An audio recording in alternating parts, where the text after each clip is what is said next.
loin dans ta parole et accomplis tout ce que tu as prévu. Au nom de Jésus. Amen. Amen. Alléluia. Amen. Alors pour cette dernière séance, le Seigneur m'a dit de fortifier quelqu'un d'abord avant de continuer. Vous savez, quand nous lisons 3 Jean, 1 et 2, toutes les autres versions, à part lui seulement, ajoutent le que. Vous avez remarqué?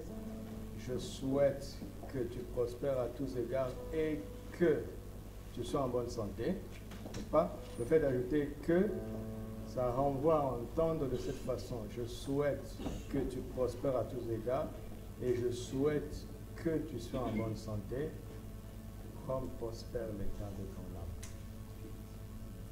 Mais les traducteurs de la Bible, parfois, se sont trouvés limités par leur connaissance de Dieu. Par exemple, il y a des versions qui disent « Les homosexuels n'hériteront pas le royaume de Dieu ». D'autres versions disent « Les efféminés ». Parce que le mot peut avoir ces deux sens. Vous comprenez? Maintenant, la conviction profonde du traducteur, parfois, oriente, influence sa traduction. Par exemple, la jeune fille sera enceinte. Pour les Juifs, ça veut dire que c'est la Vierge. Parce que dans la culture juive, il était impossible d'être enceinte avant le mariage. Donc on dit jeune fille ou vierge, c'est équivalent pour les Juifs. Vous comprenez? Maintenant, une bonne tradition devrait dire la Vierge sera enceinte. Vous comprenez? Et j'ai dit au Seigneur, mais comment je fais alors pour cette personne? Il m'a dit, lis pour lui Jean 8, 32. Parce que Pierre nous a dit, aucune prophétie des Écritures ne doit être l'objet d'une interprétation particulière. Mais c'est poussé par l'Esprit que les gens parlaient de la part de Dieu. C'est-à-dire, notre compréhension d'un verset doit être contrôlée ou bien soutenue par notre verset. Jésus nous dit dans Jean 8, verset 32, il dit, vous connaîtrez la vérité et je vous affranchirai. Qu'est-ce qu'il a dit? Vous connaîtrez la vérité et cette vérité que vous aurez connue, c'est elle qui vous affranchira. Vous comprenez ça? C'est pour ça que je suis convaincu, celui qui prospère dans l'état de son âme, c'est-à-dire qu'il retrouve son autonomie de décision sur la base de la parole, peut savoir quoi faire pour déplacer les montagnes. Est-ce que vous croyez ça? Je vais encore aider. Regardez. Vous savez que Jésus a guéri un lépreux parmi 10. 10 lépreux étaient venus le voir. Jésus leur a seulement dit, allez vous montrer au sacrificateur. En quoi cette parole peut-elle produire la guérison? Nous sommes lépreux, nous sommes au nombre de 10. Nous avons entendu ailleurs que Jésus avait touché un lépreux. Parce qu'un autre lépreux avait dit, Seigneur, si tu le veux, tu peux me rendre pur, n'est-ce pas? Si tu le veux. Et Jésus a touché ce lépreux, il a dit, je le veux, sois pur. Et le lépreux a été purifié, n'est-ce pas? Donc, la rumeur a circulé. Les lépreux ont dit, oh, il y a quelqu'un qui guérit les lépreux. Et maintenant, il y a un groupe de 10 lépreux qui sont venus en embuscade sur le passage de Jésus. Ils savaient que le cortège passerait par là. Comme ils ne peuvent pas entrer dans la ville, vous savez ça, non? Alléluia. Amen. Vous êtes là?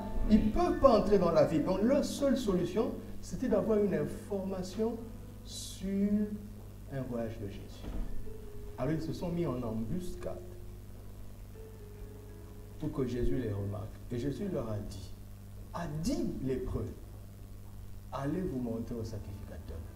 Ils étaient 10, ils ont entendu la parole. Et Luc nous montre qu'ils étaient tous guéris. Pourquoi? Parce que Jésus dit aux lépreux, et les autres, où sont-ils? Parce que l'autre est revenu avec un témoignage. Alléluia. Renvoyez-nous des témoignages de votre guérison. Il y a des guérisons qui peuvent être constatées sur le champ, et ça va se faire. Vous allez témoigner sur le champ. Mais il y a des guérisons où tu dois aller vérifier. Vous comprenez? Ne te tais pas après que tu aies reçu. Renvoie les témoignages. Maintenant, en quoi est-ce que cette parole portait-elle la guérison? C'est qu'en Israël, quand un lépreux était guéri, il devait aller voir les sacrificateurs afin que les sacrificateurs constatent et qu'ils attestent. Vous comprenez? Donc pour certaines guérisons ici, il faut que tu aies un contre-examen. Le premier examen disait que tu as ceci. Ramène un autre examen qui montre que tu ne l'as plus. Donc, mettez-vous à la place de lépreux et dites, mais nous n'avons pas le droit d'entrer dans la ville. Les sacrificateurs sont dans la ville. Il nous dit d'aller le voir. Pourquoi? Ils avancent avec la parole les travaille. Il ne nous a même pas touchés comme l'autre là. Donc nous ne l'intéressons pas comme l'autre. Mais la parole travaille pendant la marche. Et puis l'un d'entre eux dit, oh les gars, attendez, j'ai compris. Il dit quoi? Vous savez que dans la loi, dans notre loi, un lépreux va voir les sacrificateurs quand il est guéri. Donc s'il a dit ça, c'est qu'il croit, c'est qu'il a déjà libéré la parole pour notre guérison. Alors faisons une marche par la foi. Et c'est en marchant par la foi que la maladie les a quittés. Ça, le serviteur de Dieu ne t'instruira pas. Je te donne la parole, maintenant après, il faut que le paraclétos en toi te montre une application personnelle. On ne peut pas dire à quelqu'un, abandonne le traitement. Non. Tu ne dois pas abandonner un traitement sur la base du prédicateur. Mais si le Saint-Esprit te convainc, là tu abandonnes. On ne doit pas dire à quelqu'un, casse tes lunettes. Alors tu verras. C'est écrit nulle part dans la Bible, ils casseront leurs lunettes et ils seront guéris. Vous comprenez? Mais à un moment, tu peux avoir un rêve pour toi, j'en ai plus besoin. Vous comprenez? Donc ça veut dire qu'il y a une décision que tu vas prendre. Une fois dans la Bible, et on va terminer par ça, Jésus a été surpris par un miracle qui est sorti de lui. Il dit, qui m'a touché? Il dit, mais maître, la foule t'entoure et te presse, et toi tu dis, qui m'a touché? C'est très intéressant ça. La foule t'entoure, c'est-à-dire qu'ils sont dans sa présence, mais comme des spectateurs. La foule te presse, donc ils sont dans sa présence comme des gens qui lui mettent la pression. Mais il y a une seule qui a touché. Donc Jésus ne parle pas d'un contact physique parce que plusieurs le pressaient. Ce contact physique était intense d'ailleurs. Et Jésus dit, qui m'a touché? Ça veut dire quoi? Ça va peut-être vous choquer. Il ne savait pas qui c'était. Il fallait que la femme se dénonce. Et la femme se dénonçait en étant tremblante. Elle doit avoir confessé son mal et ce qui s'est passé. Et Jésus lui dit, il scelle seulement. Va, ta foi, c'est ta foi ma fille, c'est ta foi. Pourquoi? Qu'est-ce qui s'est passé? C'est cette femme qui a décidé de comment son miracle allait arriver. Jésus avait un but, il allait vers la maison de Jairus. Il savait ce qu'il allait faire, mais pendant qu'il y allait, quelqu'un peut décider de mettre une embuscade de la foi. Donc tu peux décider, c'est grave.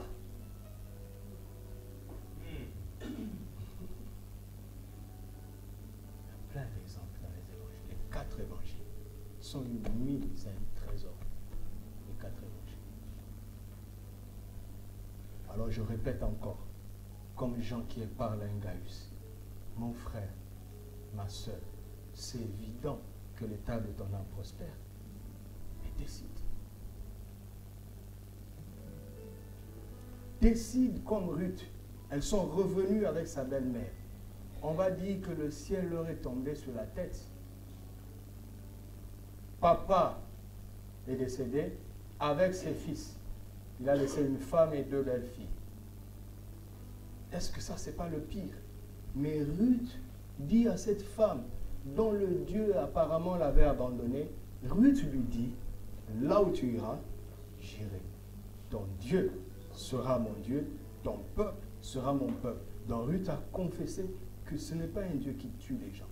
Je n'ai pas d'explication pourquoi notre beau-père est mort, pourquoi mon mari est mort, je n'ai pas d'explication. Mais moi, je choisis d'adopter ce Dieu-là. Est-ce que c'était le bon moment de choisir ce Dieu? Vous comprenez? C'est une femme pleine de foi. Alors elle accompagne Naomi. Ils arrivent. Il y a une grande promesse. Sur eux, ils ne savent pas. Mais un jour. Et puis il y a la galère. 2 veuves en plus. 2 veuves. Ruth a décidé d'aller vivre la nuit au champ. C'est cette décision qui va faire la différence. Mon ami, même le travail, il y a une décision. Tu as beaucoup prié à la maison.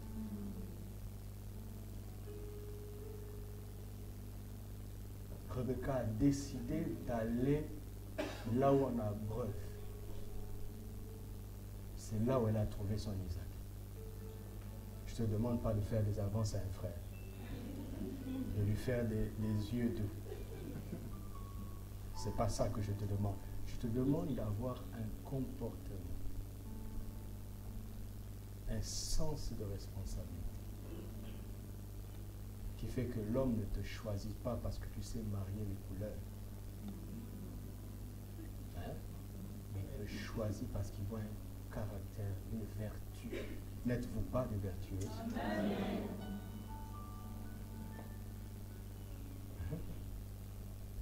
Alléluia. Vous m'avez compris? Non, on continue. Dieu t'aime à l'infini. C'est ce qui m'a envoyé te dire comme dernier message. Dieu t'aime à l'infini. Pour économiser le temps, notez ces passages.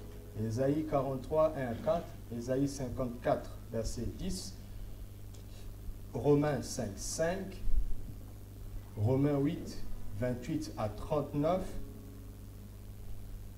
le fameux Jean 3, 16, et puis 3 Jean 1, 2. Tous ces passages parlent de l'amour de Dieu, n'est-ce pas? Un très grand amour de Dieu. Dieu nous aime tellement, il nous aime constamment, il nous aime éternellement, il nous aime à l'infini. Notez ça. Dieu nous aime tellement, constamment, éternellement et à l'infini. Est-ce que quelqu'un peut dire Dieu m'aime à l'infini?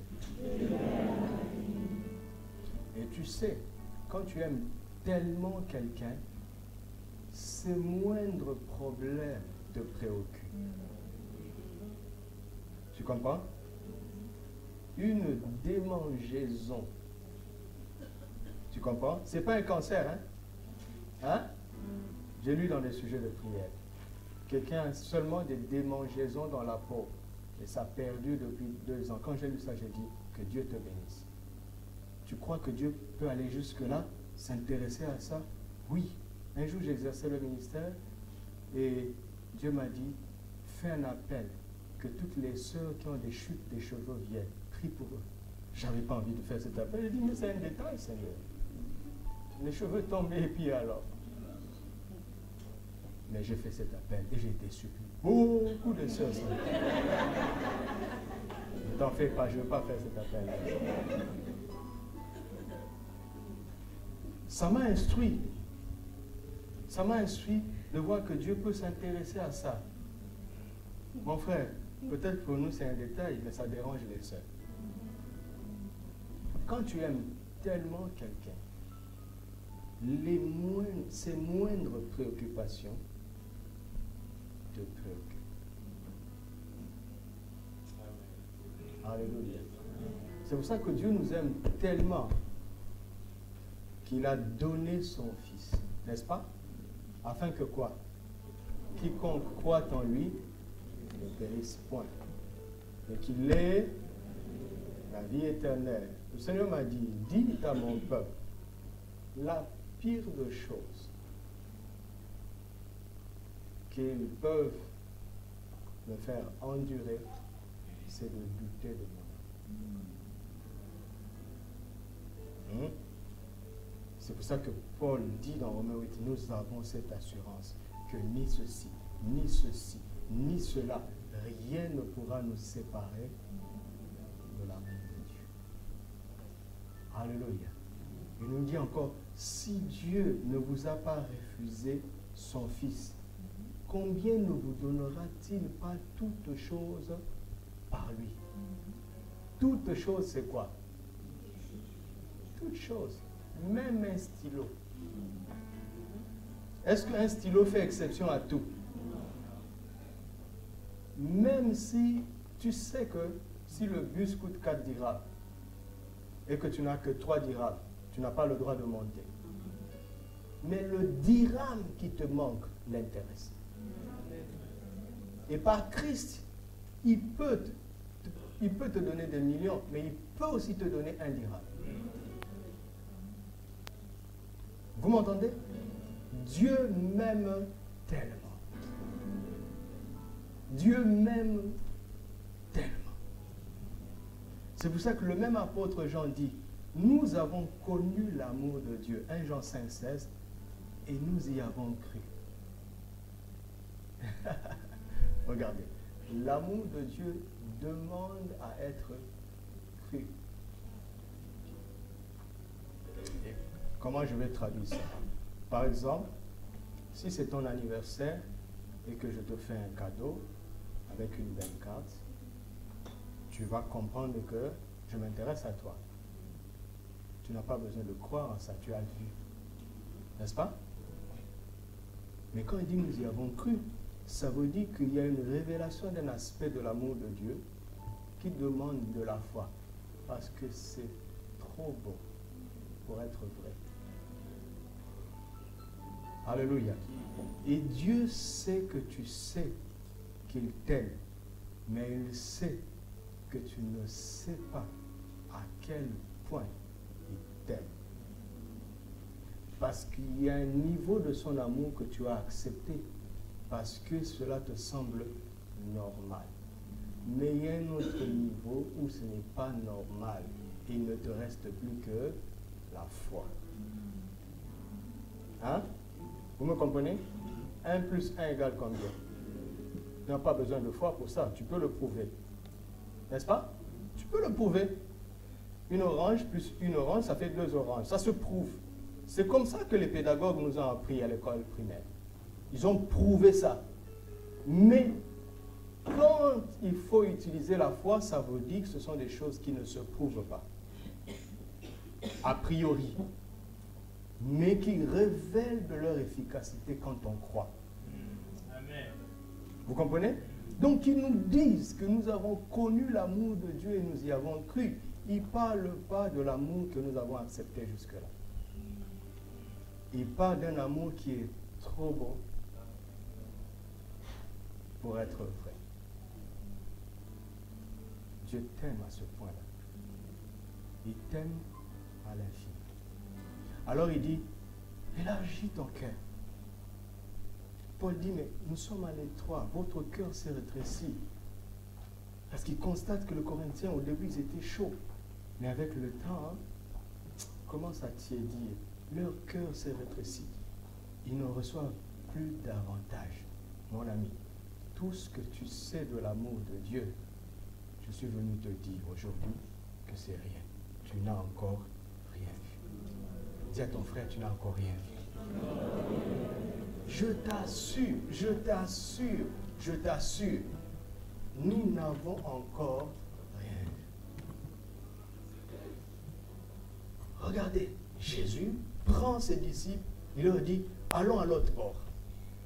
Ils montent dans la barque, Jésus se repose. Vous connaissez l'histoire. La tempête, il se lève, il calme la tempête. Mais il ne fait pas marche arrière, hein. Continuons. Ils arrivent, et là, ils trouvent un démoniaque grandement, profondément possédé.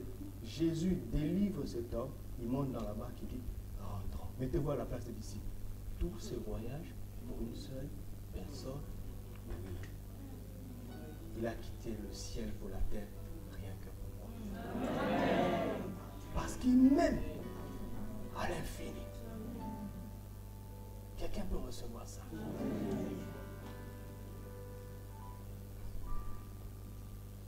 Quand je travaillais dans l'évangélisation, nous avons préparé une campagne d'évangélisation. Vous ne pouvez pas avoir l'idée du travail qui est derrière. Même ce culte, même ce séminaire, vous n'avez pas l'idée.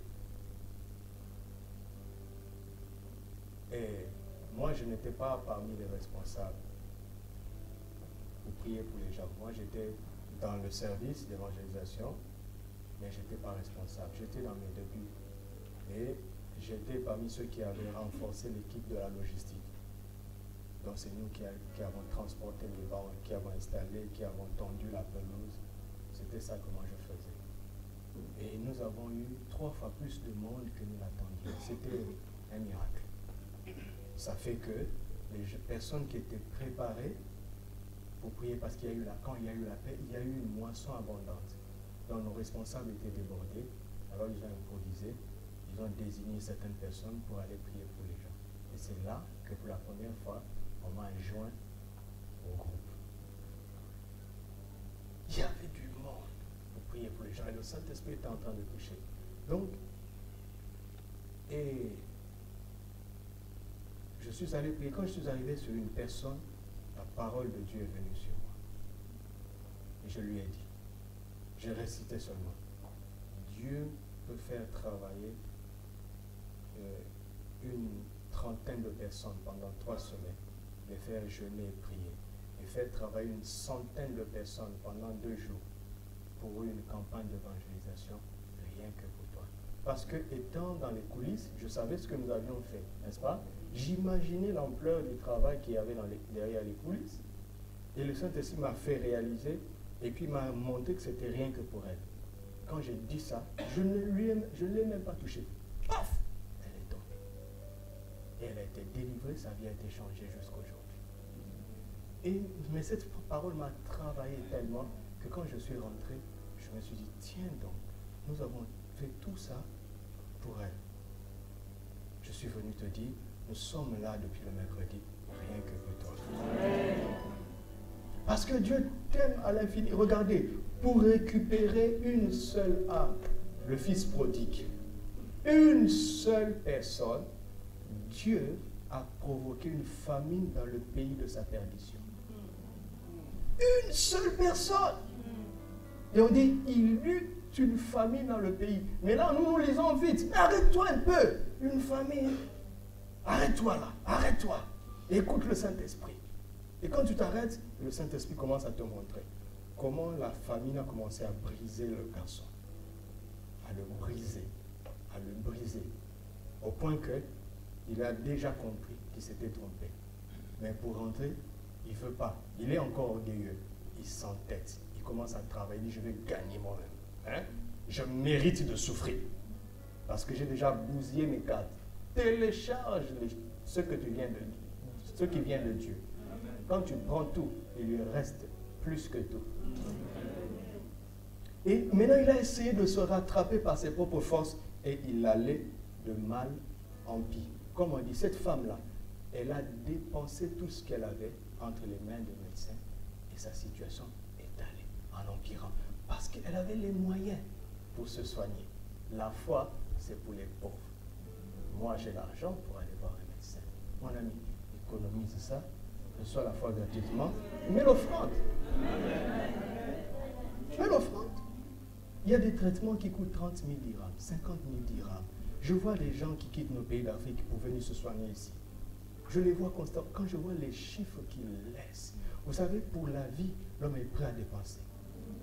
Et puis parfois je réfléchis, je dis, mais cette personne qui dépense 100 000 dirhams, ce sont des chrétiens, hein, ceux qui me contactent. S'il était en bonne santé, aurait-il osé donner 100 000 dirhams à son église? Non. Non. Vous comprenez?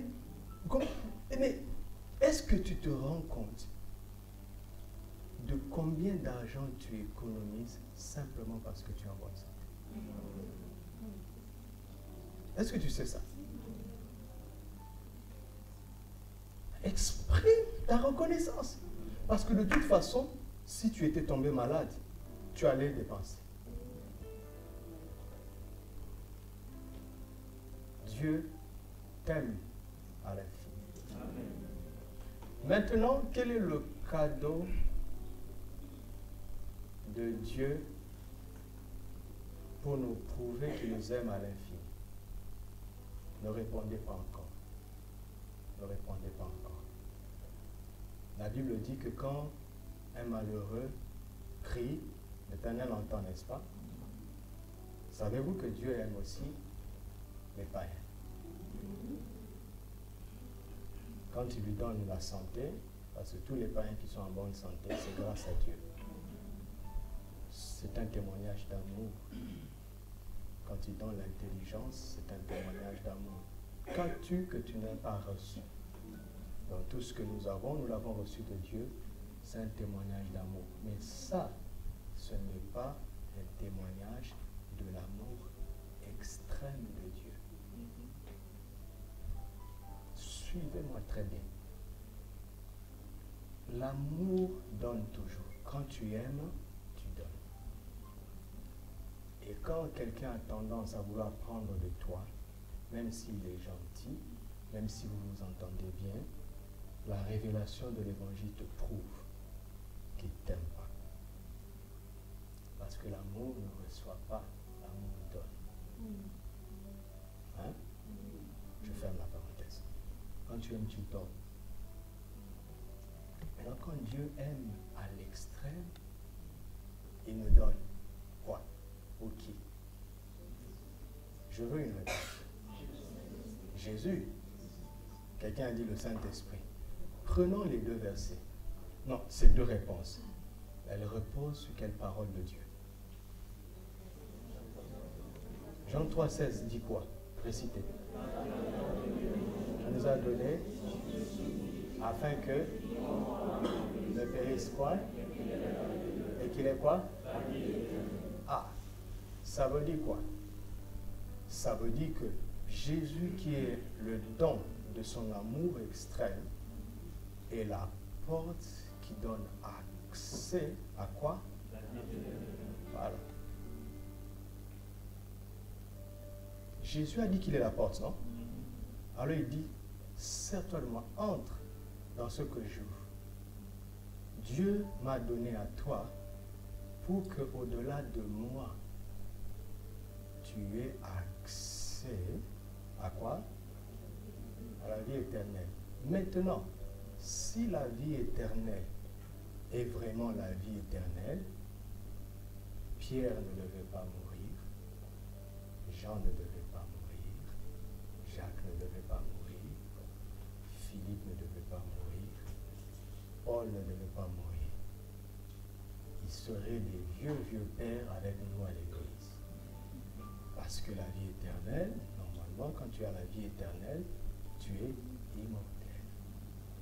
N'est-ce pas? J'essaye de dire les choses de la manière la plus simple possible. Comment se fait-il que les gens qui ont reçu la vie éternelle, même ceux qui nous en ont parlé, ne soient plus de ce monde? Comment vous expliquez ça? C'est pour nous dire que la vie éternelle, ce n'est pas ce que nous pensons.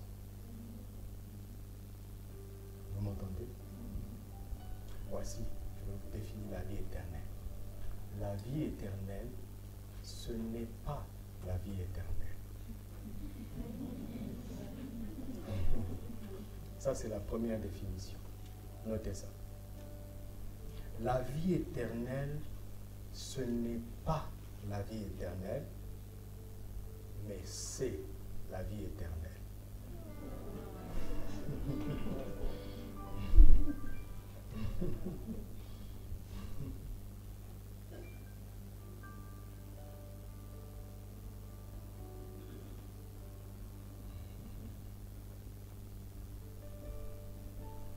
Vous avez refusé de noter ça. Et là, ça devient comme un jeu. Je tourne en bourrique. Et je recommence. La vie éternelle, ce n'est pas la vie éternelle, mais c'est la vie éternelle.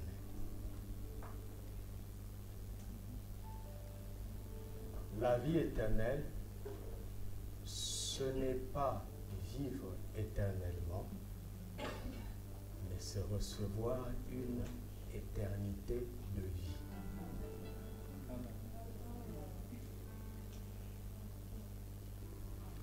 La vie éternelle, c'est la vie avec laquelle on vit au ciel. Vous m'entendez? Vous m'entendez?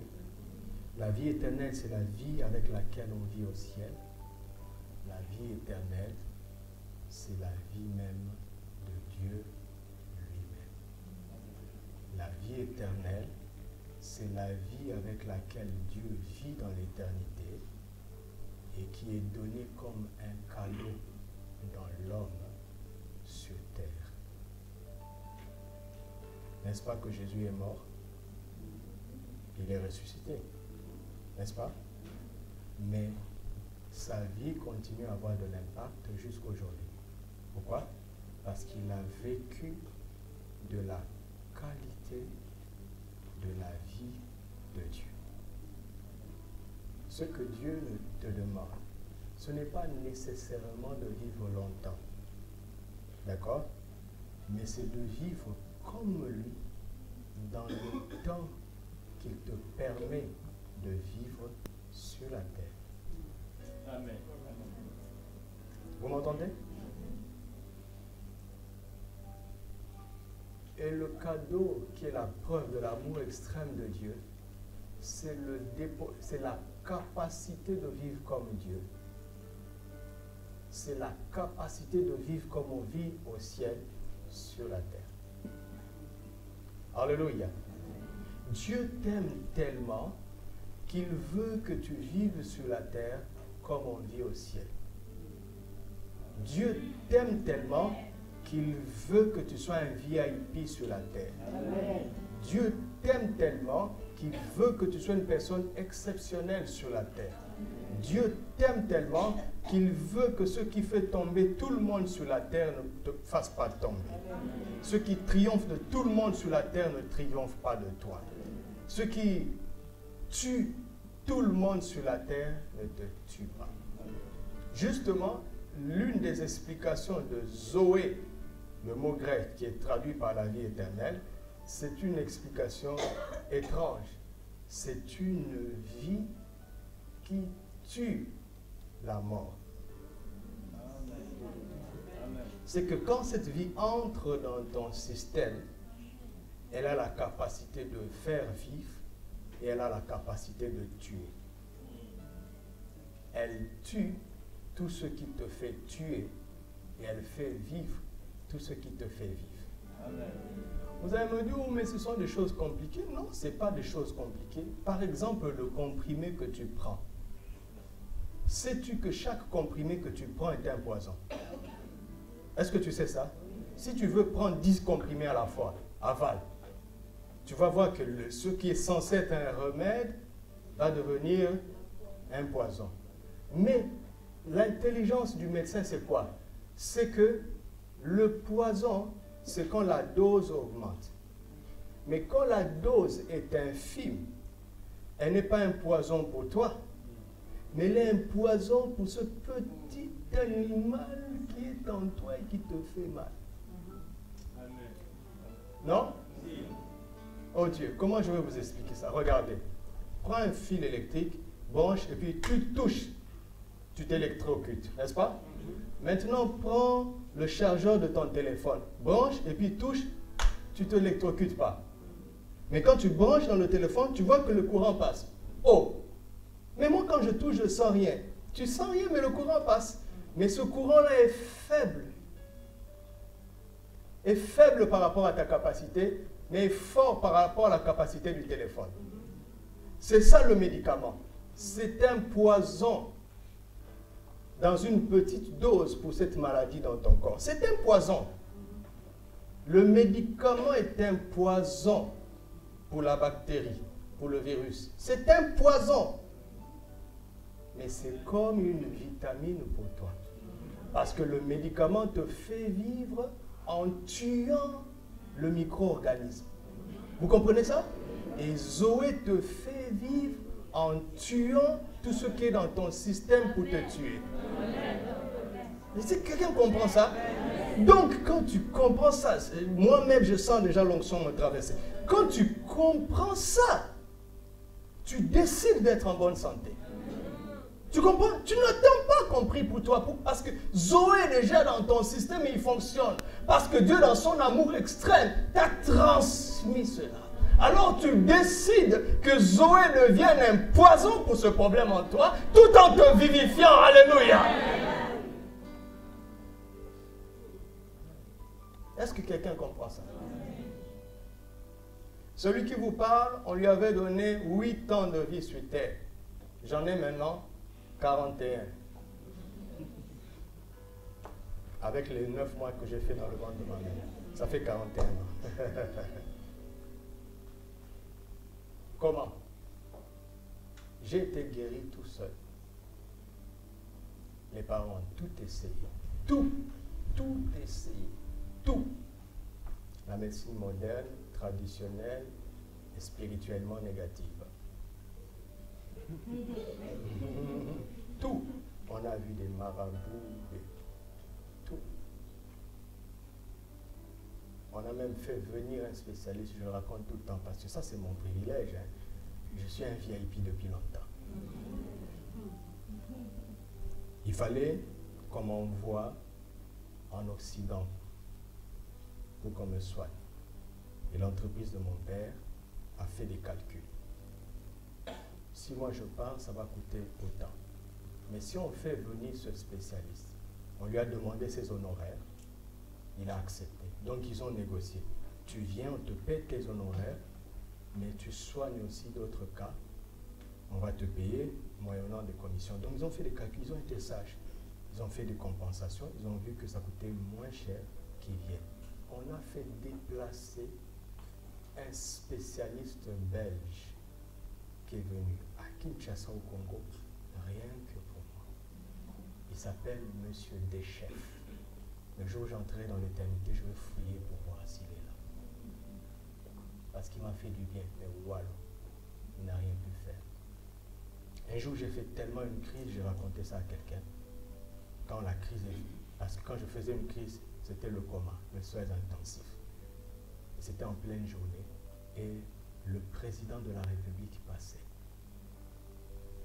Vous savez comment ça se passe, hein? La route est barrée. Et moi, j'étais en train de mourir entre les mains de mes parents. On me raconte que mon père a fait dans ses habits. Quand je commençais à perdre la respiration. Alors ma mère, qui est fille de militaire, vous savez, la force du désespoir a fait qu'elle est allée menacer les militaires qui nous barraient la route. Et dit, vous pensez que le président va apprécier ce que vous faites? Vous pensez que le président va accepter qu'un enfant meure? Et vous savez, les militaires, ils ne réfléchissent pas. Les ordres, c'est les ordres. Mais il y avait un intellectuel là-bas qui a entendu. Il est venu, il a dit, madame, c'est quoi? C'était une personnalité haut placée. Et vous savez quoi? Elle a fait le talkie-walkie. Le président a donné un ordre. On a fait un cortège, rien que pour moi. On a ouvert une allée. Et on m'a amené. C'est comme ça qu'on a sauvé ma vie. C'est grâce à ça que vous avez un pasteur. Amen. Mais tout ça, la médecine ne faisait que retarder ma mort. Et vous savez, quand un enfant de 6 ans dit à Dieu, écoute Seigneur, mes parents ont trop souffert, prends-moi seulement. Je vois que mes parents sont fatigués. Ne sous-estimez pas les enfants. Moi, j'ai fait cette prière à 6 ans. Le jour où j'ai raconté ça à ma mère, pleurer comme ça. Elle dit donc, tu voyais que ça pesait sur nous? J'ai dit, mais bien sûr que je voyais. Je voyais. Finalement, je ne croyais plus en rien. Parce qu'on va m'amener, je me disais au fond de moi, l'enfant ne va pas refuser, hein, mais il disait, on va encore aller là-bas, pourquoi? On va encore. Jusqu'au jour où j'ai eu le cadeau de ma vie, le Nouveau Testament des Gédéons. Je n'ai jamais lu les Actes des Apôtres. Je faisais seulement Matthieu, Marc, Luc, Jean. Matthieu, Marc, Luc, Jean. Matthieu. Qu'est-ce que je veux comprendre dans les épîtres? Rien. Mais quand je lisais les évangiles, pour moi, c'était comme un film. Je voyais Jésus qui marchait, qui aidait les gens. Ça dit, dans ma mentalité d'enfant, c'était un film. Et dans ma détresse, je me plaisais à ressasser ces films. À ressasser ces films. Jusqu'au jour où, sans trop savoir ce que je faisais, j'ai dit, toi le Jésus qui guérit là-bas, ne peux-tu pas me guérir? Et je suis en vie jusqu'aujourd'hui. Il a injecté, il m'a perfusé de la vie éternelle. Amen. Et ce comprimé est déjà dans ton système. Amen.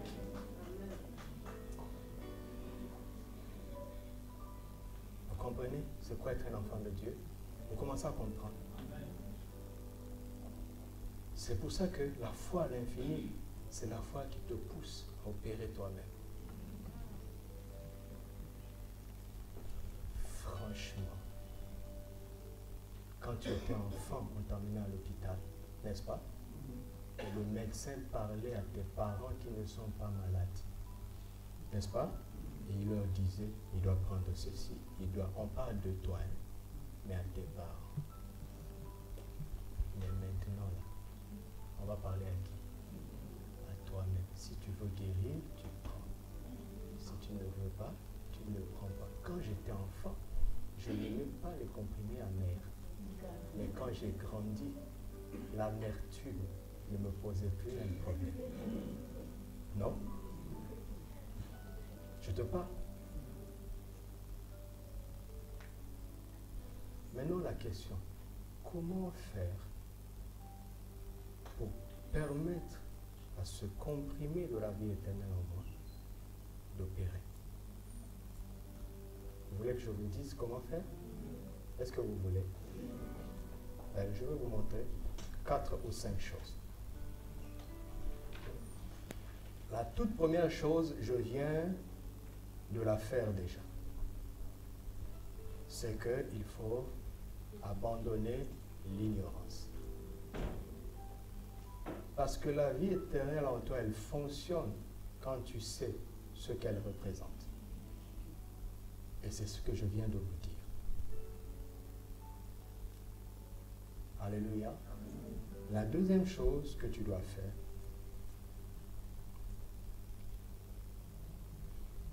c'est de croire en l'amour de Dieu. 1 Jean 4, 16.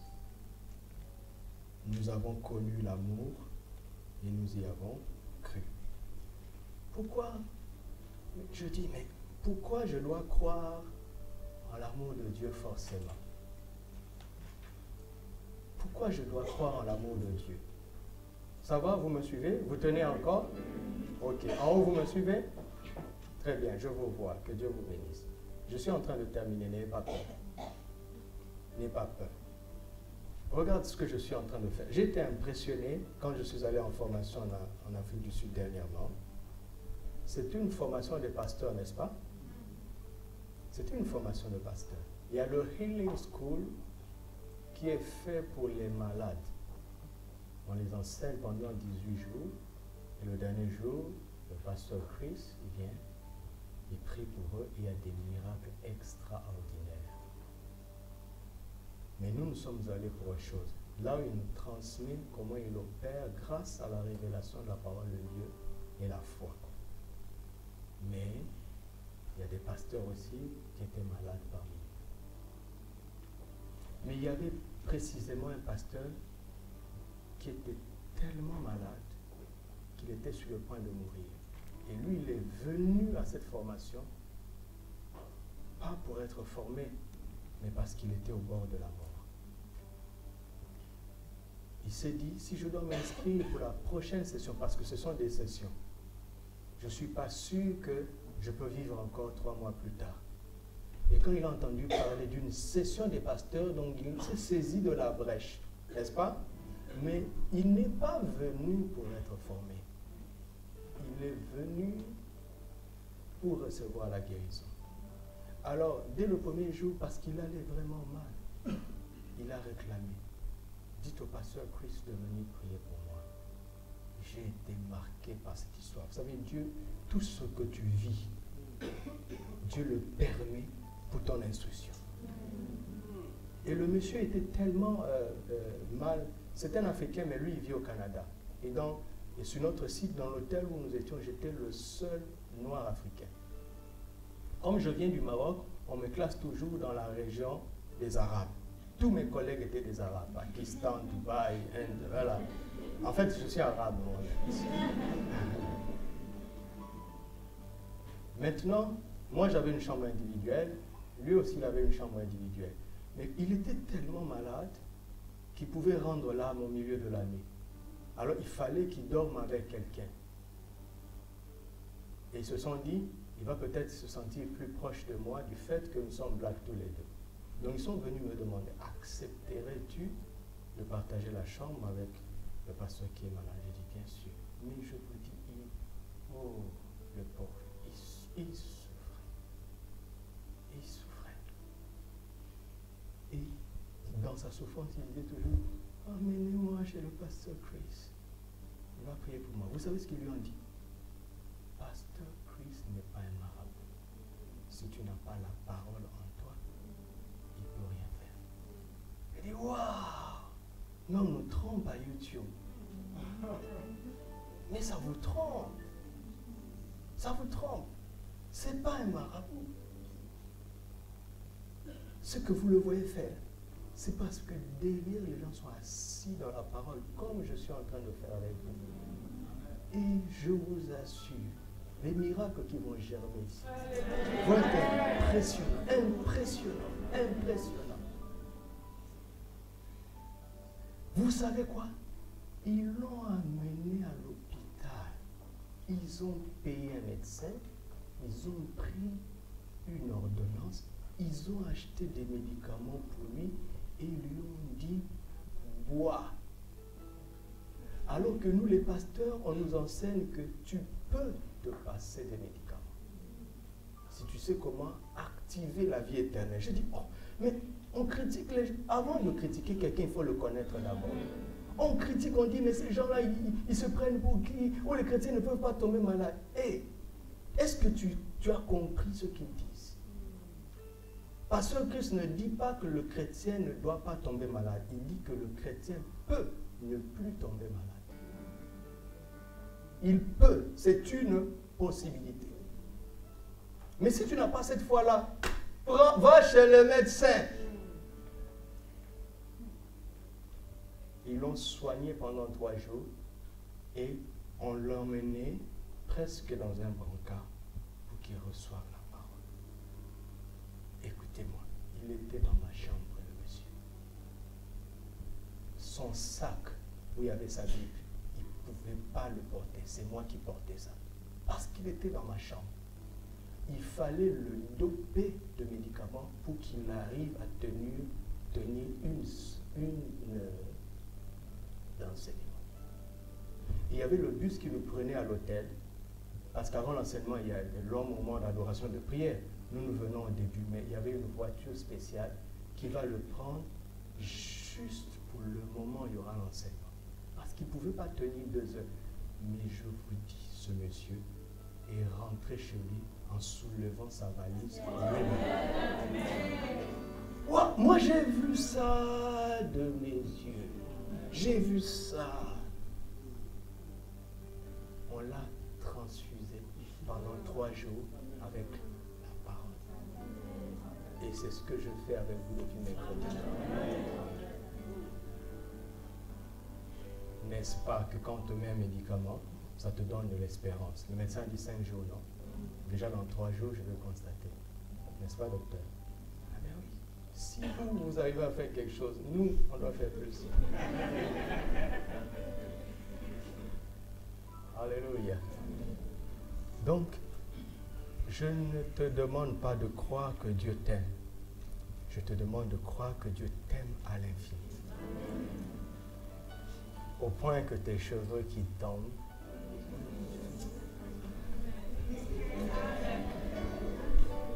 ne regarde pas ma tête. Alléluia. Maintenant, quel est le secret derrière la foi en l'amour extrême? Quel est le secret? Il faut que nous lisions Éphésiens chapitre 3. Alléluia. Éphésiens chapitre 3 est un passage extraordinaire à partir du verset 15. Extraordinaire. Verset 14. À cause de cela, je fléchis les genoux devant le Père, duquel tire son nom toute famille dans les cieux et sur la terre, afin qu'il vous donne, selon la richesse de sa gloire, d'être puissamment fortifié par son esprit dans l'homme intérieur, cet homme intérieur qui va t'aider à mettre ta foi en action, en sorte que Christ habite dans vos cœurs par la foi. Arrêtons-nous d'abord là-bas. Garde ta main sur. Paul écrit à qui? Ils sont des chrétiens ou des païens? N'est-ce pas? Normalement, quand on est chrétien, Christ est déjà là. Oui ou non? Oui. Est-ce que Christ est en toi? Oui. Mais, il y a quelqu'un qui youkomaï pour toi. Afin que Christ habite dans ton cœur par la foi. Je dis, non mais arrête cette prière sans effet. Christ est déjà en moi. Il dit, tais-toi, laisse-moi prier. Seigneur, qu'il soit fortifié dans son être intérieur, afin que Christ habite dans son cœur par la foi. Il dit, oh, il est déjà moi. Il dit, tais-toi. Tu ne sais pas à quel niveau, quel est mon niveau de langage. Laisse-moi prier pour toi. Et il continue, alors parce que je me tais, je dis, bon, Paul, je vais écouter la suite de ta prière. Regarde la suite. En sorte que Christ habite vos cœurs par la foi, afin que, étant enracinés et vous puissiez comprendre. Ça dit qu'il y a une compréhension que vous ne pouvez pas avoir si vous êtes enraciné et fondé dans cet amour que vous savez déjà. Mais si vous comprenez l'amour extrême, vous m'entendez? Vous allez entrer dans une dimension de compréhension, de révélation qui va faire de vous des VIP. Vous comprenez? Christ est déjà dans nos cœurs par la foi. Mais, Paul prie pour que nous réalisions.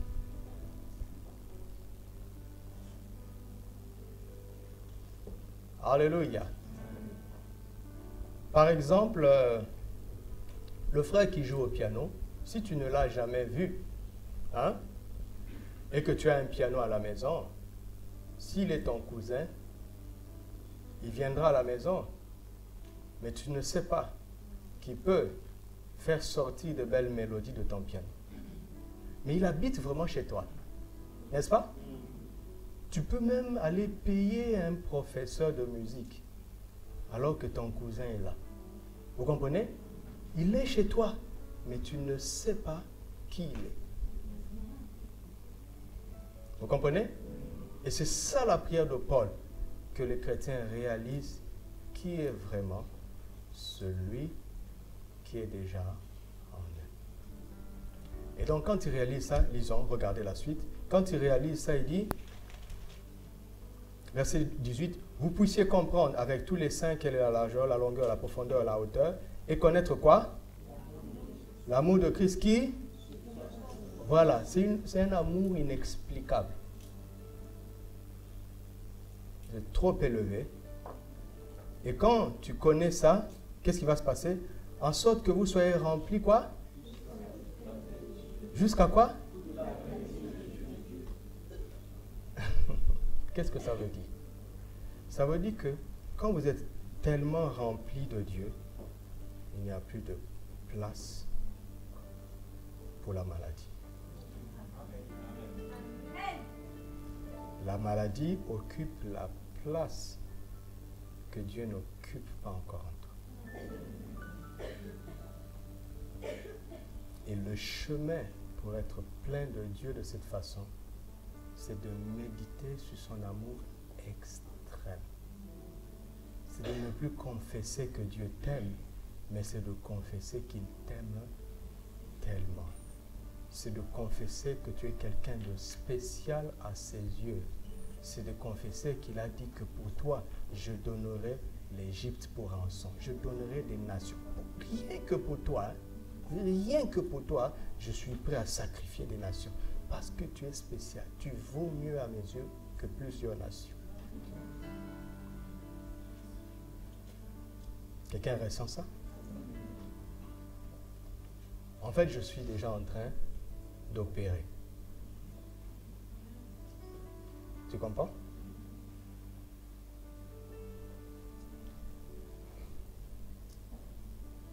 Ne t'en fais pas, je regarde la montre en même temps. T'en fais pas pour ça. Donc, comment activer l'efficacité de la vie éternelle en toi? C'est quoi? Qu'est-ce que j'ai donné comme solution? Abandonner l'ignorance. Deuxièmement, je n'ai dit que 2 choses. Je pense que c'est 2 comprimés suffisants.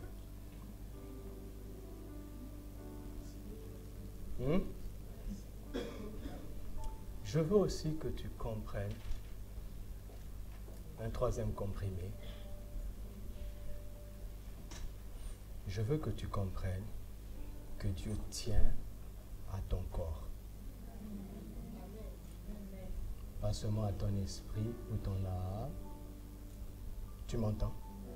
Dieu tient à ton corps. Dites avec moi, Dieu tient à mon corps.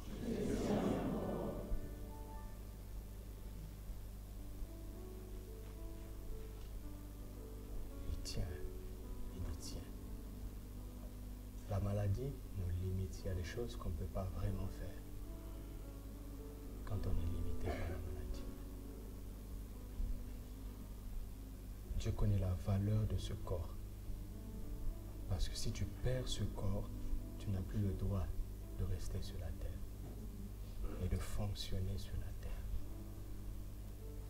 Et tant qu'il a besoin de toi sur la terre, il veut que ton corps soit dans les meilleures conditions pour ne pas te limiter. C'est ça le miracle de l'expansion. Ça passe aussi par la bonne santé. Alléluia. Regardez comment les nations prennent soin de leur président. Parce que son corps est important pour tout un peuple. Il est suivi au millimètre près chaque jour.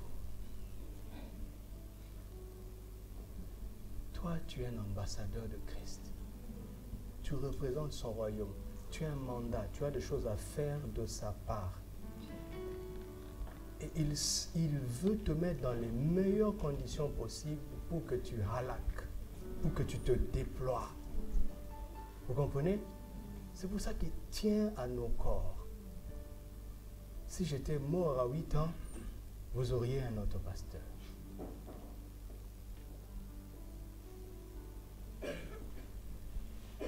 Alléluia. Lisons. Parce que ce qui tue le peuple de Dieu, c'est le manque de connaissance. Lisons. 1 Corinthiens 6, verset 20. Est-ce que les afficheurs, est-ce que vous avez la version Darby? Vous ne l'avez pas, hein? D'accord. Donc, frère Élie, active ton micro parce que, à un moment donné, tu devras lire un verset dans la version Darby, mais ce n'est pas encore celui-ci. Nous sommes dans 1 Corinthiens 6, verset 20, n'est-ce pas? Dans 10 minutes, nous allons commencer le service de prière. Pour qu'à 15 heures au plus tard, on arrête. Donc, sois détendu. Dis à ton frère, sois détendu. 1 Corinthiens 6, verset 20 dit ceci. Car vous avez été rachetés à un grand prix. Glorifiez donc Dieu dans et qui appartiennent à Dieu. Glorifiez donc Dieu dans quoi? Et Dieu veut qu'on le glorifie d'abord avec quoi? Oh non, Jésus a dit que Dieu cherche de vrais adorateurs qui l'adoreront en esprit et en vérité. Le corps, ce n'est pas grave. Il suffit que l'esprit l'adore. Attendez, regardez-moi. Adorer et glorifier, c'est deux choses différentes. Non? Pour adorer Dieu, il a besoin de ton esprit. Parce que c'est entre vous et Dieu est esprit. N'est-ce pas? Il faut que ceux qui l'adorent en esprit et en vérité. C'est-à-dire que leur adoration doit être venue du cœur, spirituellement, et cohérent avec la vérité qui est la Bible. C'est tout ce que ça veut dire. Dieu n'attend pas que tu l'adores avec tes propres idées. Il veut que tu l'adores avec ce qu'il a dit de lui-même dans la parole. D'accord? Donc quand tu dis à Dieu, tu es mon prince charmant, ça ne le touche pas. Lui n'a pas dit ça. Tu comprends? Jésus n'a pas besoin que tu dis, tu es mon prince charmant. Non, il n'a pas dit ça. Mais quand il dit, tu es le Père éternel, admirable, conseiller, Dieu Tout-Puissant, c'est toi qui donnes l'accroissement à l'Empire. Je suis en train de réciter Ésaïe 9. Et là, Dieu dit, yes, yes! C'est ça, adorer en vérité. Mais ça doit venir de mon cœur, en esprit. Vous comprenez? Ça, c'est l'adoration. Glorifier Dieu, ce n'est pas l'adorer, c'est deux choses différentes. Glorifier Dieu, c'est témoigner de sa gloire aux autres. Glorifier Dieu n'est pas porter vers lui, mais c'est porter vers les autres pour lui. Vous comprenez? Et les autres sont d'abord chairs. Ils sont physiques. Vous m'entendez? Je parle à quelqu'un. Et donc, ils ne voient pas ton esprit. Ils voient un être qui est comme eux, mais qui n'est pas limité par ceux qui les limitent. Et il vient lui dire, qu'est-ce qui se passe? Et lui dit, parce que je suis VIP et Dieu habite en moi. Rendez-lui gloire, c'est lui qui a fait ça. Glorifiez-le dans votre corps et dans votre esprit. Mon esprit est en connexion avec lui. C'est pour ça que mon corps fait ce genre de choses. Alléluia. C'est ça le problème de l'ignorance. Nous confondons adoration et glorification. Ce que nous sommes en train de faire ici, l'adoration ici, ça n'influence, vous savez que ça n'influence personne dehors. C'est entre Dieu et nous, c'est un conseil de famille. Mais regardez quand vous sortez. Regarde comment on commence à nous aimer ici. Tous les jours, on me dit ça. Tout le monde ici, on l'appelle maman. Tout le monde nous accueille ici. Il dit, vous avez changé notre image d'un groupement d'Africains. Avant vous, quand les Africains se réunissaient à Casa, c'était pour boire, se battre, casser. Mais chez vous, les gens entrent et sortent en souriant. Les gens sont toujours beaux, rayonnants, resplendissants. Il n'y a pas une goutte d'alcool. Là, on est en train de le glorifier. On n'est pas en train de l'adorer. Vous savez que si tu prends un païen marocain qui entre ici, il va trouver ça étrange ce que nous faisons. On lève les mains, on chante, on pleure. Et puis il y a d'autres qui font Shabbat, Shabbat, Shabbat, Shabbat. Elle dit, mais c'est un peu bizarre. Ils sont étrangers à ça. Ils sont étrangers à l'adoration. Mais attention, ils ne sont pas étrangers à la glorification. Parce que l'adoration est un langage spirituel, la glorification est un langage naturel. Et c'est pour ça qu'il prend soin de ton corps. La dernière fois que j'ai fait un bilan médical, le laborantin m'a appelé, il m'a dit, mais j'ai jamais vu ça. Il m'a dit, dis-moi, tu prends jamais de... Il a commencé par l'alcool. J'ai dit, mais je t'avais dit que je suis pasteur. Il m'a dit non, parce que les chrétiens, ils peuvent boire. Nous, les musulmans, on ne peut pas boire, mais les chrétiens, je dis, écoute, je ne t'ai pas dit que je suis chrétien, je suis pasteur. Donc, on a balayé déjà ça. Donc, le fait que je ne prenne pas d'alcool, ça lui a donné une explication de mon état de santé. Mais après, il a commencé à me poser des questions. Dis-moi, tu ne manges pas de beurre? Je dis si. Tu ne manges pas de fromage? Je dis si. Tu ne bois pas du lait entier? Je dis si. Tu ne manges pas des arachides? Je dis si. Il dit, je n'ai jamais, de toute ma vie, écoutez ça, de toute ma vie, avec toute mon expérience, je n'ai jamais vu quelqu'un qui a un taux de cholestérol aussi parfait. Ça, c'est ce corps. Mais ça fait 5 ans. Vous riez pourquoi? Ah, vous êtes en train de penser que mon taux n'est plus aussi parfait. Oh, ça c'est décourageant. Oh. Non, rassurez-vous, il est toujours... Je pense qu'il est même plus parfait parce que si j'ai dû faire des examens, c'est parce que j'avais des malaises en moi. Mais ça fait 5 ans que je n'ai plus eu de malaise. Donc, je sais mieux comment faire fonctionner la vie éternelle en moi. Tu as compris? D'accord. Ma soeur, tu peux déjà commencer à influencer le bébé là, parce que tu as la vie éternelle. Ça, c'est pour toi. Maintenant, si j'avais affaire à lui maintenant, voici ce que j'allais lui dire. Mon corps est le temple du Saint-Esprit. Tu le sais, mais tu ne connais pas les implications. C'est pour ça qu'on va lire. 1 Corinthiens 6. Montons maintenant. Hein. On va commencer par la fin. Hein. Commençons au verset 15. Verset 15. Ne savez-vous pas que vos corps sont quoi? Arrête-toi d'abord là-bas. Attendez. Qu'est-ce qu'il dit? Répétez. Répétez.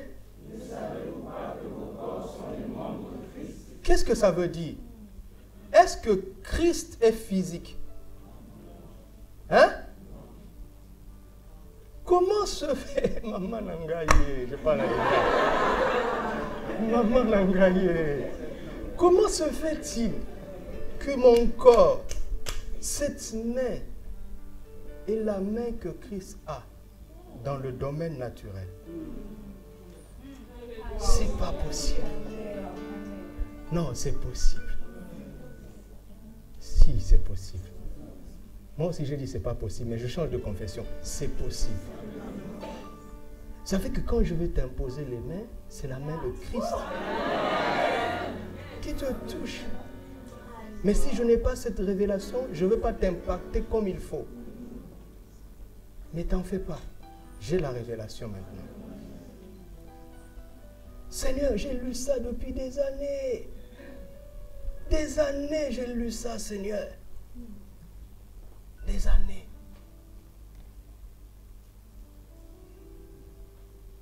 Et pour insister, il répète. Continuons. Il dit, prendrai-je quoi?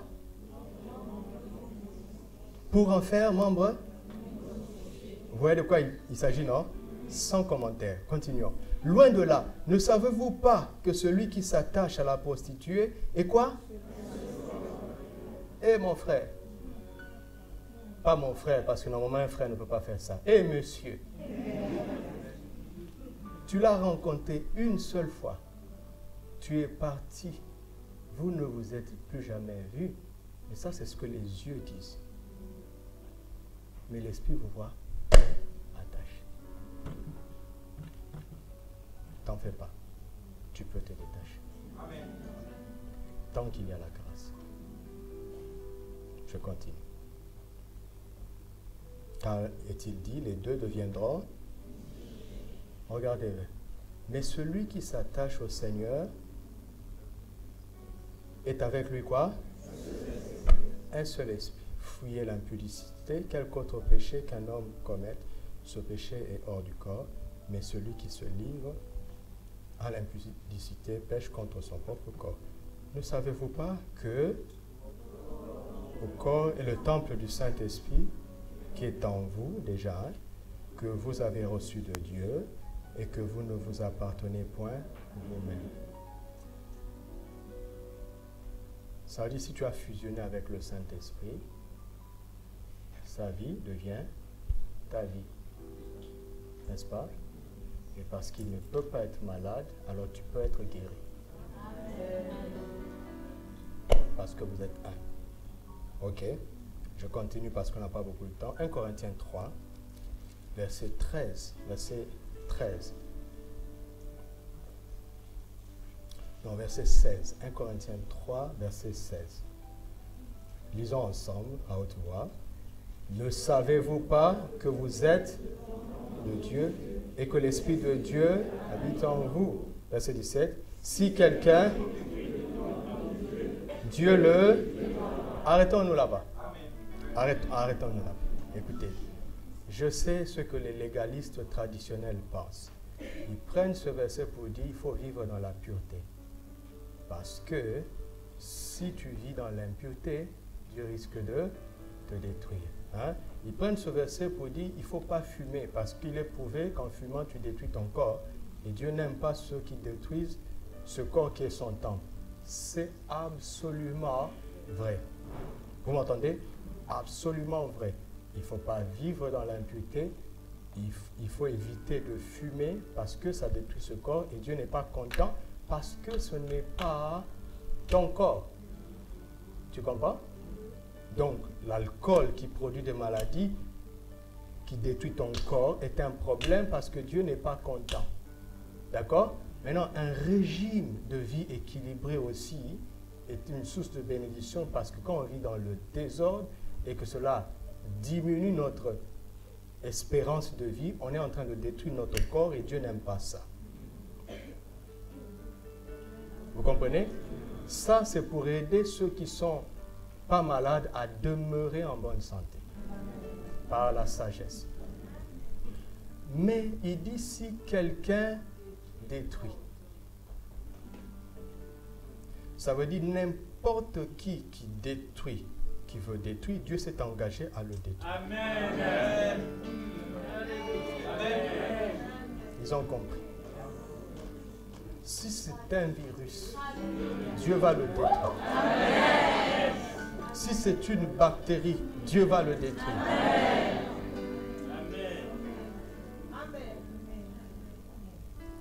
Écoutez-moi. Ose la toucher. Est-ce qu'elle va prier pour que je la défende? Non. Si elle prie, c'est que je suis un mauvais mari. C'est un réflexe. Écoutez. Attention. Les réflexes vont sortir si tu oses. Après, je vais te demander pardon, mais...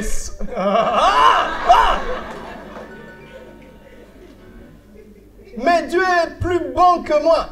Dieu l'aime plus que moi. Dieu est son propriétaire, moi je ne le suis pas. Quiconque voudra te détruire, Dieu le détruira. Et quiconque voudra te détruire, Dieu le détruira. Parce qu'il t'aime à l'infini. C'est pour ça qu'il a dit à Abraham, celui qui te maudira, je le maudirai. Ce n'est pas dans mes habitudes, hein, mais parce que je t'aime à l'infini. S'il ose, c'est mon affaire.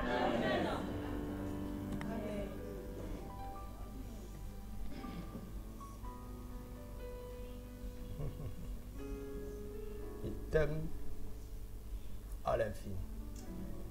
Alléluia. D'autres comprimés nous seront donnés avec le temps.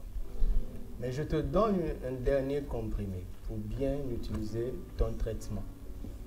C'est qu'il faut connaître la puissance d'une doctrine fondamentale, c'est-à-dire élémentaire, appelée l'imposition des mains.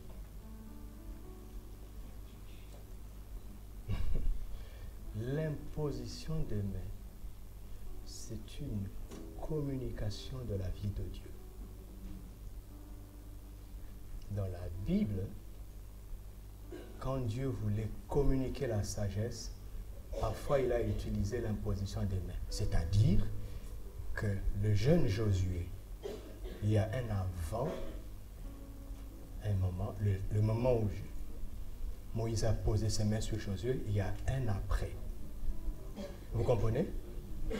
La Bible dit, Josué était rempli de l'esprit de sagesse parce que Moïse avait posé ses mains sur lui. Qu'est-ce qui se passe? Il doit se passer ceci. C'est que celui qui impose les mains doit être conscient qu'il transmet quelque chose. Et que celui qui vient recevoir l'imposition de main doit être conscient qu'il reçoit quelque chose. Les deux conditions doivent être remplies. Il y a des gens qui imposent les mains, ils disent, nous imposons seulement parce que la Bible dit. Même tu sais, hein, ce n'est pas moi qui guéris, hein, et voilà, c'est juste un symbole. Il est ignorant. Parfois, Dieu guérit quand même dans son amour. Mais n'impose pas les mains si tu n'es pas conscient que Dieu te fait la grâce d'être un canal qui transmet. Tu n'es pas la source, hein, mais tu es un canal. En Acte 8, ils ont transmis le Saint-Esprit par l'imposition des mains. Pierre et Jean. En Acte 19, Paul a transmis le Saint-Esprit par l'imposition des mains. Jésus a dit, voici les miracles qui accompagneront ceux qui auront cru. En mon nom, ils imposeront les mains aux malades et ils seront guéris. C'est-à-dire, ils vont transmettre la puissance de la guérison. Ce n'est pas un geste pour un geste. C'est un acte de foi. Amen. Alléluia. Amen. Et pendant que je parle, je sens ce qui sort de mes mains. Et même si je ne le sens pas, ce n'est pas un problème. Pourvu que je sois dans une disposition de foi. Même pour établir quelqu'un dans une position de leadership, on lui transmet le charisme, le bagage pour qu'il fonctionne efficacement par l'imposition des mains. Vous comprenez? Donc, l'imposition des mains peut amplifier l'efficacité de la vie éternelle que tu as déjà. Et quelque chose d'étrange dans la Bible, c'est que parfois l'imposition des mains marche sans que la personne ne soit convertie. Oui. Lisez les évangiles. Est-ce que Jésus disait, né de nouveau d'abord, je prierai? Non. Donc ça peut dire qu'on peut être guéri et se retrouver en enfer après. Guérison ne veut pas dire nouvelle naissance. Mais nouvelle naissance implique la guérison. N'oubliez jamais ça. Vous avez compris? Alors, le Saint-Esprit opère dans une atmosphère. Parce que l'atmosphère est importante pour que la réalité spirituelle prenne place. Et cette atmosphère est là déjà à cause de la parole. Mais pour que nous soyons connectés, la musique est un don pour cela. Alléluia. Et donc, pendant que je vais imposer les mains aux malades, que tout le monde soit dans l'adoration. Mettez un cantique, demeurons dans l'adoration. Pour permettre à l'atmosphère du Saint-Esprit d'être là et de travailler au milieu de nous. Alléluia. On commence, quand on entre dans la présence de Dieu, on commence toujours par quoi? Alors, levons-nous et pratiquons la parole de Dieu. Pratiquons la louange. Pratiquons l'adoration. Pendant que vous trouvez un cantique et que vous faites bien de commencer déjà à prier, voici tous les sujets qui sont là. Je vais imposer les mains sur ces sujets. Alléluia. Mon micro, veillez à ce que je sois toujours entendu. Avec les anciens à la fin, nous avons imposé les mains prophétiquement sur les sujets spécifiques qui ne sont pas des sujets de prière. Mais je fais simplement ce que le Saint-Esprit m'a dit de faire. Donc je vais faire exactement ce qu'il m'a dit de faire. Vous voyez tout ça, on ne peut pas...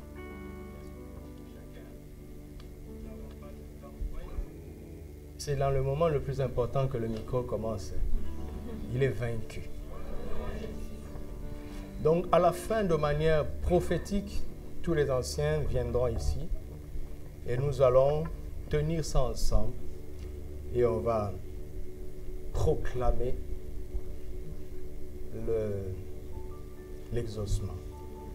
Maintenant, pendant que nous serons en train de proclamer, toi aussi tu dois être en connexion par la foi. Et que tu dois être en train de confesser que tu reçois. Mais ça, c'est à la fin. Et tous les malades vont passer parce qu'il m'a dit tu imposes les mains à chacun. Tu comprends? Et je t'imposerai les mains et tu seras guéri. Amen. Parce que je crois au nom de Jésus. Alléluia. Donc, ce serait mieux de venir comme ça et de repartir par là. Donc, organisez ça et qu'ils viennent par groupe de 7. Toujours par groupe de 7. Quand j'ai fini, vous m'envoyez au groupe de 7. Et ceux qui sont en haut, attendez parce que je veux monter aussi. Je vais monter. Donc, attendez là-bas, mais pas de spectateurs, s'il vous plaît. Pas de spectateurs. Il n'y a pas un spectacle. On ne donne pas de spectacle ici. Parce que le Saint-Esprit a d'autres choses à faire au-delà de moi. Et il va commencer à toucher. C'est pour ça que je tiens à ce que l'atmosphère soit là. Alléluia. Et celui qui ne vient pas, qui n'est pas parmi ceux qui vont recevoir la prière pour les malades, mais qui a besoin d'être rempli dans l'esprit, tu seras rempli aujourd'hui. Et pendant qu'on adore, commence à recevoir simplement. Et le Saint-Esprit va te toucher. Il est omniprésent. Il est partout, partout en même temps. Il y a une autre instruction que je voulais donner. Seigneur, fais que ça me revienne. Ça reviendra. Alléluia. Et à la fin, ceux qui auront constaté leur guérison sur le champ, s'il vous plaît, ne rentrez pas sans témoigner. Si nous avons le temps, certains donneront, mais à la fin, allez vous faire enregistrer. Certains responsables seront là-bas pour écrire. Il y aura plusieurs personnes pour que nous ne traînions pas. Alléluia. Alléluia. You are awesome in this place. Tu es présent en ce lieu. Alors commençons à honorer le Saint-Esprit. Voici, c'est l'instruction que j'avais oubliée. Si tu es dans le service, mais que tu es malade, abandonne le service, viens pour recevoir ta guérison. D'accord? C'est pour tout le monde. Ouvrier ou pas, responsable ou pas, tu peux venir. Adorons le Seigneur. Alléluia.